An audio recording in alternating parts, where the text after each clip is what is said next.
Well, hello everyone, and welcome to Paperback Adventures here on the BackLog.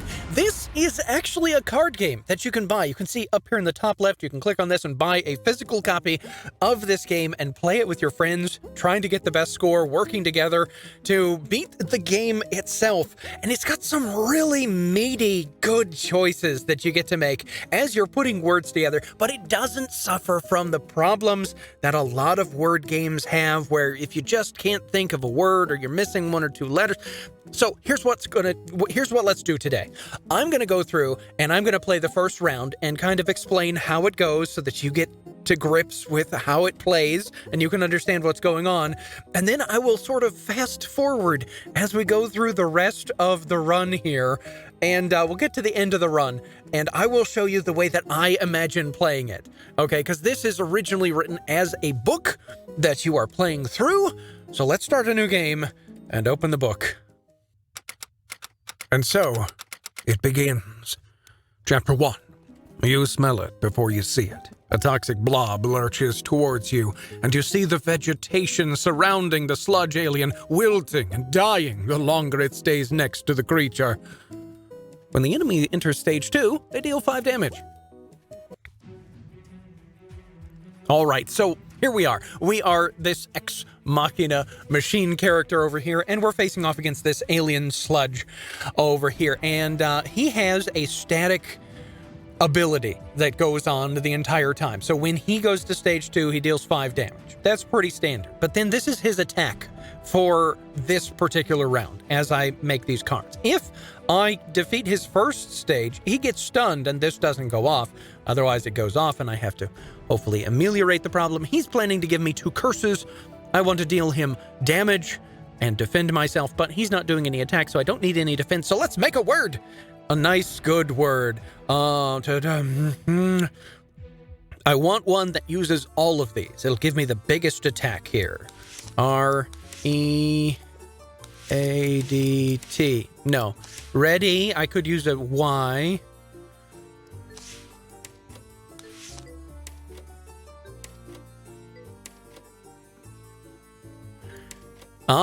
Trad. I was thinking trade. Yeah, trade works. So if I use this one, I can use this one. It's a wild. You get 2 wilds every single hand. So I could put this up here and make trades if I wanted to, but I'm not getting extra bonus anything by using this. It's just there to help me make words. And I prefer trade over trad. I don't know what trad is, so I'm going to use trade. Let's see here. Now, we've put our word out here, and you see these lit up symbols here. These are what we get by playing all these letters. So we're going to do 4 damage. We're going to do 4 damage. We're going to get 2 energy over here. And energy is used to activate abilities. Very powerful, the abilities, or items as we go along. But we can switch over and say, hey, let's use the left side of the icons and use all of these. Since he's not attacking and doing any damage, we don't need any defense, so we use the right-hand side. And now we have to click a card to set as active. And this is a really cool feature. You have to select one of these cards to use as your active card, and then it gets fatigued, and you don't get it the rest of the hand. And we've only got another 6 cards in our draw pile so far. So eventually we will run out of cards, and if we do that, we lose. We're out. We're done. We're finished. But there are ways to get them out of the fatigue pile, and then only that one card gets fatigued. So let's see here. If you have 4 or more defense, also get 4 damage. So we could actually switch to this and get 4 defense and 4 damage, but then we lose 1 energy. So that's not great.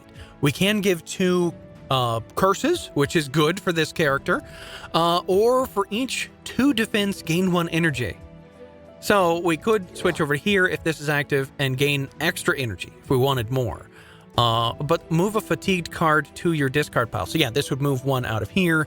We don't have 1 in there, so let's just give him some curse, and I'll explain that in just a second. Trade. Oh, so he gave me a penalty card, a J, which doesn't do anything good, but once we use it, it's gone. Oh no, I picked the wrong one. Undo! I used the left icons, and so I didn't do any damage. Oh, boo. And I didn't get as much energy as I wanted. Oh, there is no undo button. So that's very unfortunate. Oh, crud. All right, so for each For each hex that I have, the enemy gains 1 attack, but he's also got 2 defense standardly. So if we can get a mix of attack and defense, that would be great for our very first word. So the way that I like to play it is I like to use the word that I'm using in a sentence to describe what's going on with the alien. So we came to this planet to try to initiate trade, but they would have none. Since I didn't do anything, and I failed. Oh, man. All right. L, E, S, and W. We got Wells? Wells? What is Wells? I don't know what a Wells is, or what... I mean, I know what Wells are. We can make this an L. That would make me happier. We'll go with that. Okay, so we're doing 4 attack. He'll knock 2 of that off and only take 2 damage, but then he'll do 2 damage to me. Or we can totally defend against him and just soak up some extra energy, which is what we might want to do, and just make the round last longer, but also do more damage. So this is interesting. If we use this one as the active word, we get crowns, and crowns are used for some activations. But they're also used in between characters. So after we defeat this guy, there's another one. It's sort of a roguelite-ish kind of a game. And we can buy items. We can buy upgrades to our character here if we do that. This one allows us to get that one and also give him a hex, which is fantastic. This one, we lose 1, but we draw 2 extra cards for the next turn. So this will cause us a damage. Not great. This one is the one I think we're going to go to. It increases his attack by 2, which we're going to defend completely at this rate. But then also, he gets 2 hex as opposed to just the 1. Let me just check this. Yep. And then it gets this S out of our hand, which isn't the greatest, but it will be okay. So let's do that one. All right, so I have defended. He has defended. He's got some hex now. We have to reshuffle, and now we've got some words back. This is that penalty word. It's a little bit harder to use, and it doesn't do anything good. And if we don't use it, we lose a health. And so it's not great. And he's going to give us 2 more hex and add another penalty card. So we now have to join. I don't know where to put the W, but I do want to get out of that. We haven't taken any damage, so I don't want to use this.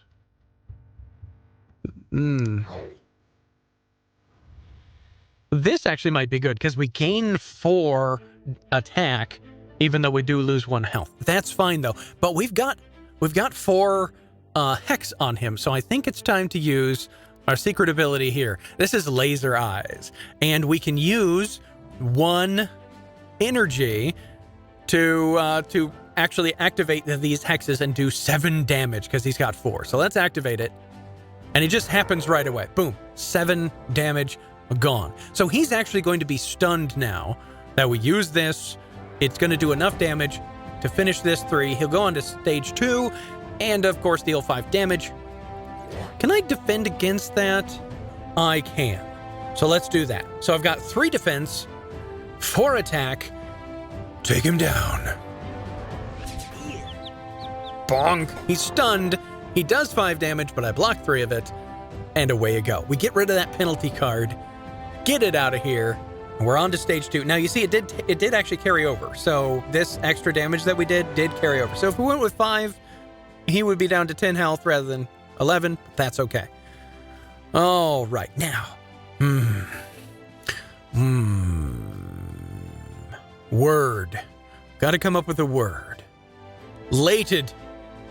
Lotted. I don't know what lated is. Oh, no. If the last letter word is a consonant, gain a crown. That's actually pretty good. Pretty good. Oh, no. He's going to give me 4 curses. And now curses don't carry on to the next round, and neither does energy. But he's just gonna give me that. That's not great. If you have 4 or more defense, gain 4 attack. That might be good. Can I get 4 or more defense? I can. Oh, let's go with that. We'll put the T in there. We'll put the T in there, throw it down. He's going to do 4 damage. He's going to give us some hex. That's not great. I don't like it. What's here? Swap enemy attack and defense. Okay, so this does cost a crown and 2 energy, but we're stocking up the energy. Let's use 3 of our energy and gain some extra attack here. Now, is that enough? No, it's really not. We might as well do this. It's the same, but we get more if we do the other side here. All right, let's take him out. There's no way we can block this. That's unfortunate, but there you go. There you have it. Oh, we're getting some hard words to fix here. Oh, what? Anew. Anew. That's a good word. Now he's doing 6 damage and he's got defense. Huh. I don't like it. I don't really like it. So I can heal 2, do 3 damage, or I can defend against most of that and just heal 2. Or I can just get a bunch of energy. Yeah, this would be extra 2 energy if we go with this one. Which we should probably do. And then we'll use the rocket punch again. Which will actually do no damage, but it will defend me against him completely. So that's pretty. Oh, actually, this will just kill him outright, won't it? Yeah, this will just kill him right out. He's only got 5. Oh no, he's got 2 defense. Never mind. Boo! Okay, so we'll defend against him, take off some damage, and we'll take him out next time. After being punched, we began our attack anew. Oh. Whoa, don't. You've got a lot of energy. Don't forget to use an item. Yeah, I know. But he doesn't have any hex. So, I mean, I'm just going to activate this, obviously. Oh, and he's just going to give me skulls. So I just have to do all 3 of these. Yep, okay, so that's 5 damage. That will be enough to take him out, and then I won't have to worry about the hexes. I can't use this because he doesn't have any hex on him already. So let's go. Oh, I have to have an active card. You're right. We'll use this one. It'll heal us up 2 because our health status does last. Or I could get this. Let's actually get this instead, because then we'll get a crown. I'll show you why that's important next time. Here we go. Ex Machina called upon the heavens to lend him their aid and slew the sludge monster. And now we get to choose our rewards. We can draw 3 cards and select one, then replace one in your deck. Select 1 card to upgrade after that. Or we can draw 2 cards, keep 1, draw 2 new MacGuffins and keep 1, and add 2 penalty cards to your deck. We're going to do this one. You carefully wipe the alien goo off your weapons and quickly flee the odorous monster's presence. In the alien's crystalline lair, you find a marvelous object trapped inside one of the larger crystals. And so it's telling the story of you defeating the monster and why you leveled up. And it's so cool. We're going to do it. Ooh. See, both of these are really good. I'm going to go with the vowel, because I don't know if we have a lot of vowels. Remove a card from your deck. This is the hard one. I really like the W. But let's get rid of the W. And now we get a new MacGuffin. The first turn of each battle, you gain 3 damage. And each time you give one additional... This is super overpowered for this character because he has that laser eyes. Oh my, that's going to be great. And here is our route. We have to go from here to here to here to here to here to finish and battle all of these things to get to the end. Let's open the shop and see if we can spend our 1 point. Isn't single use. I'm going to wait and until I get 3 and get these, because each one of these are so much better. A persistent use. Yeah, that's what we're going to do. All right, let's go to the next battle. And let me speed it up here, and I'll just tell you the story of Ex Machina. The Deep Sea Diver. Chapter 2. As you sink lower into the ocean, a harpoon shoots past you, Turning towards the source of the missile, you see a diver turn his large metal helmet towards you and swim straight at you.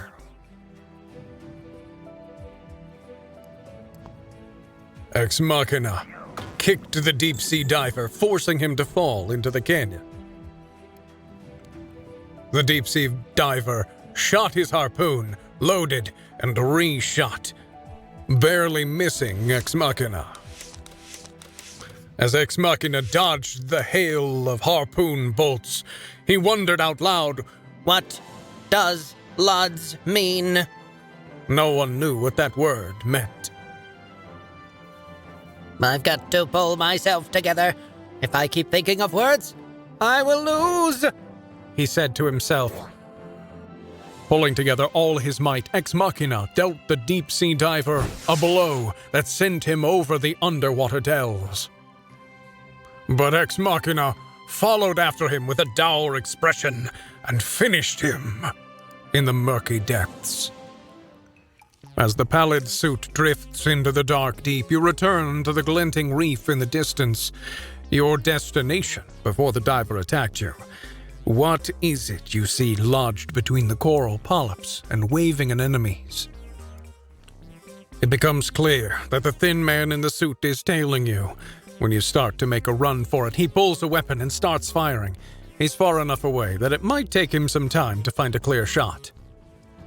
Looking like an officer of the law, Ex Machina tries to argue with him.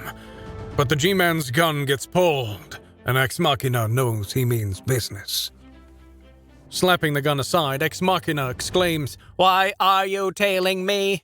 The G-Man sneers behind his glasses and says, "You've nosed into the wrong business." As Ex Machina's arm turned into a musket and his eyes lit up, he wondered exactly which one of the towns he'd been visiting had led to this man following him.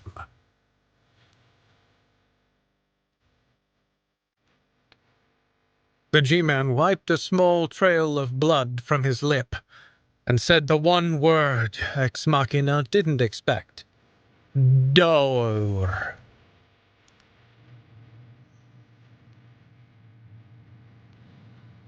Guns blazed, eyes lit, fists flew.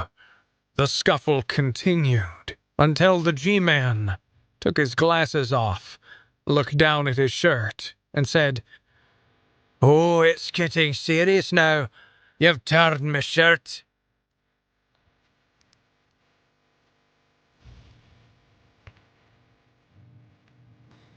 The G-Man rushed at Ex Machina. Ex Machina blocked a flurry of punches. Suddenly, a knife was in the G-Man's hand, and he had it pressed against Ex Machina's throat. "You're not so good as you think you are. You must be new to this game."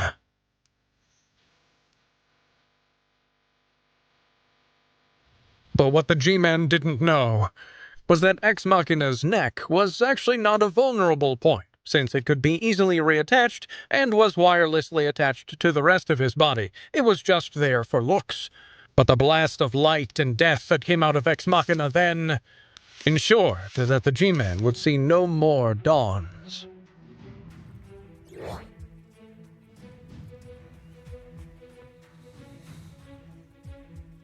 Chapter 4.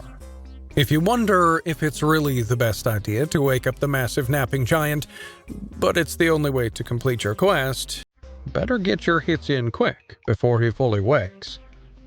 As Ex Machina climbed out of the deep sea and started climbing the hill to his destination, he came across something buried in the snow.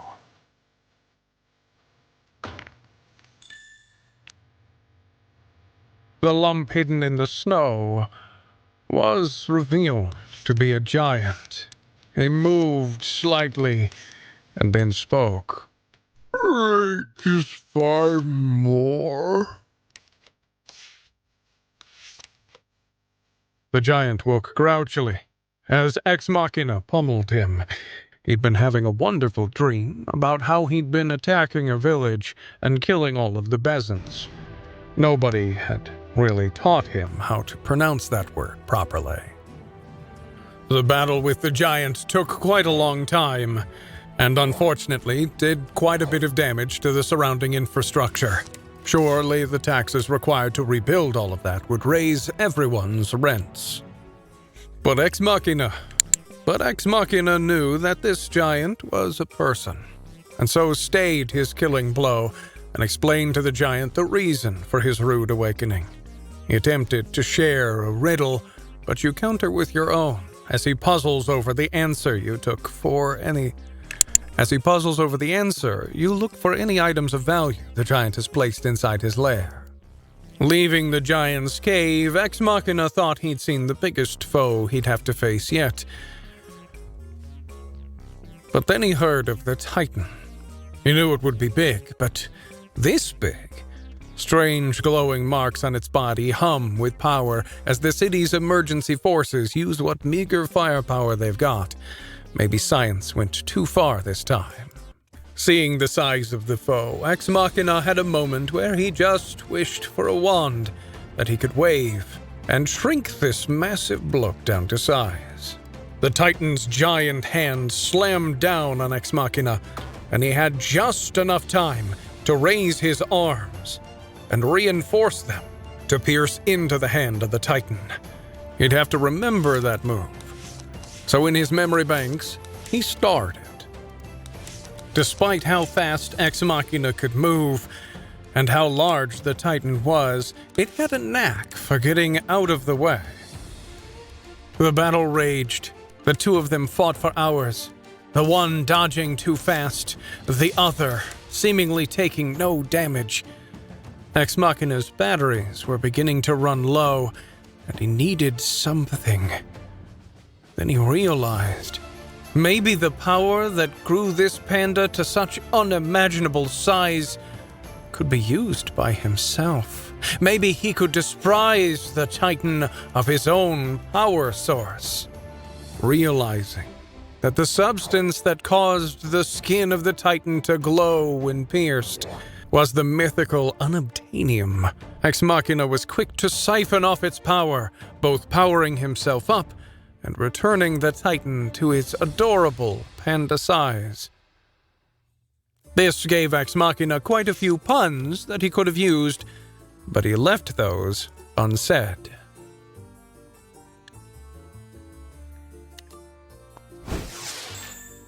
Chapter 6.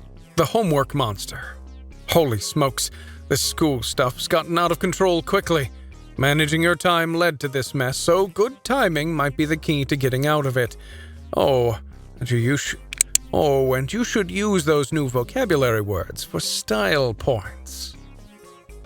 The Homework Monster thought he could take on Ex Machina, but little did he realize that this robot was the very zenith of man's understanding of homework.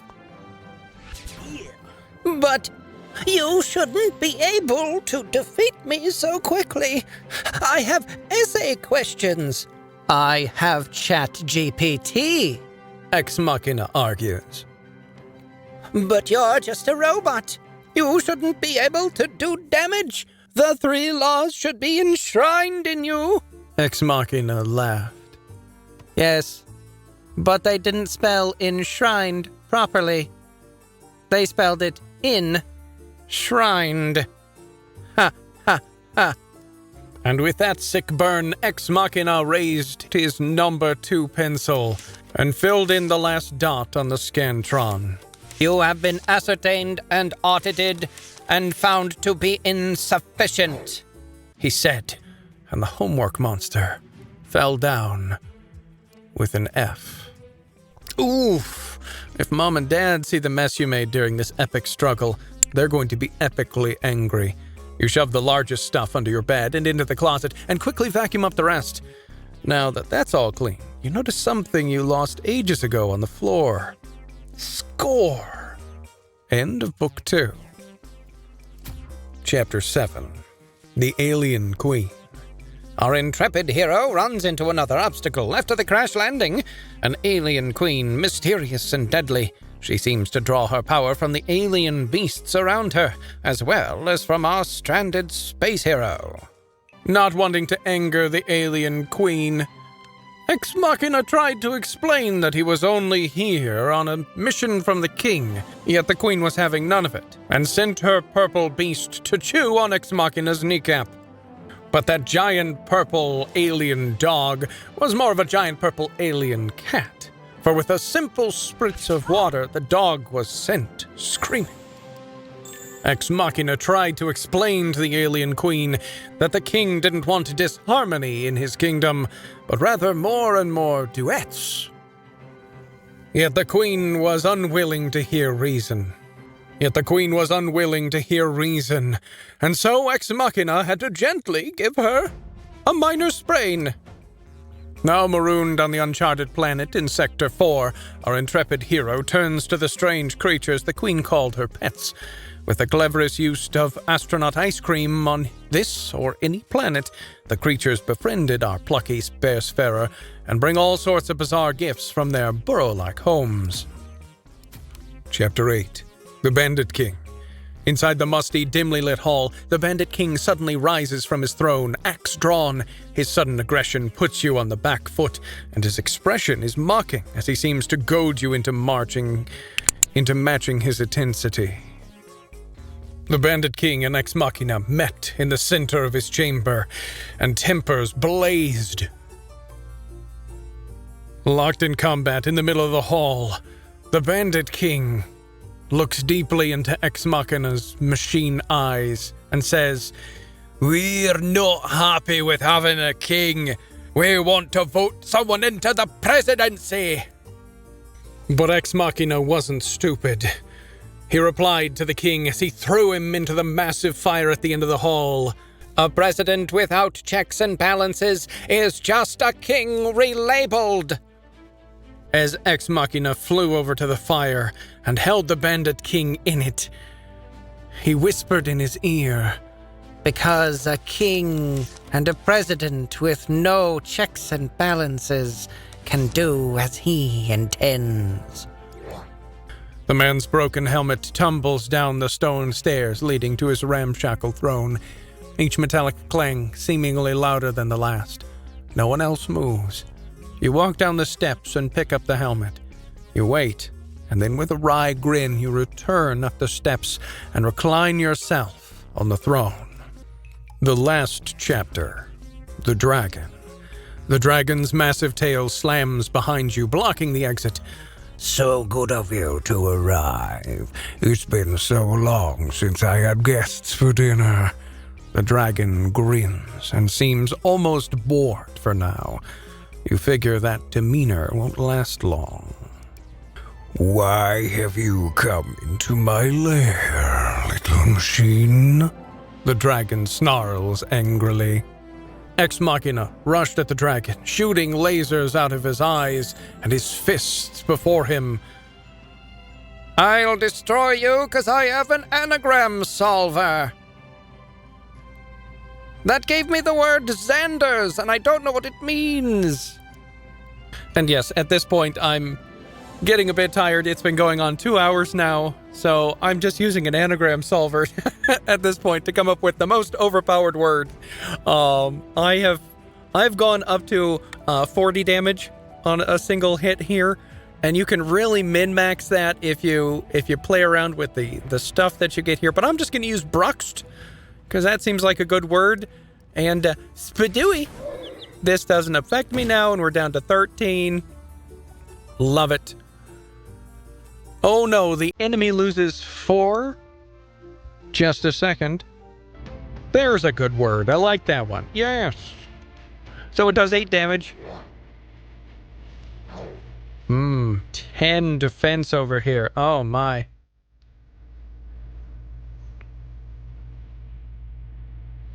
I need to do 13 damage. I've got 2 energy. So I could activate this. And preaching doesn't get me much. But oh boy, you may destroy an item to double your defense this turn. And he's doing 17 hits here. So let's use this artifact, get a D, dragon. Yes. Now let's see what we can do with all of these letters. All right, Let's take him down.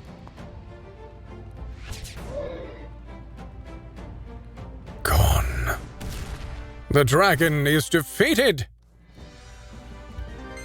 Oh, and we got 2 unlocks. Unlock the archetype punctuator. Ooh. And we've got an I and an F and an S. And a new harpoon unabridged. Create a temporary MacGuffin that gains 3 when the enemy enters stage 2. Oh, that's real nice. And so there you have it. We've defeated some people. We've made some words. We had to resort to cheating at the end there.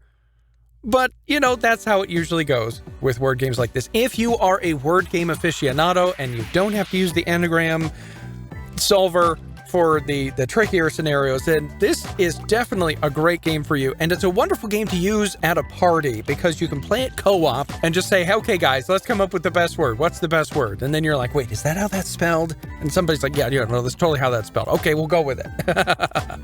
It's a really great game, and it's available now on Steam and GOG and Epic Games, all of those wonderful places. Thank you all for watching.